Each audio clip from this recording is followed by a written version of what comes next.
Ito ang kanilang garden o mga kababayan, ito yung melon farm dito sa Bonsai Nosato Park. Ayan. Napakaluwang mga kababayan. Napakaluwang ng kanilang farm. Dito makikita natin may bunga na rito. Tingnan natin. Ayan oh. Ayan ang melon. Mga kababayan, ito yung bunga oh. Ayan.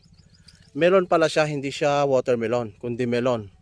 Napakaluwang, ilang hektarya ito mga kababayan oh.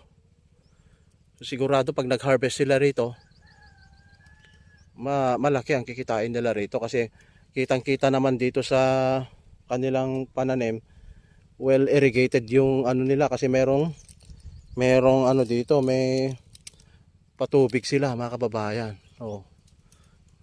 Ayan. Napakaluwang. Bonsai Nosato Park mga kababayan ito.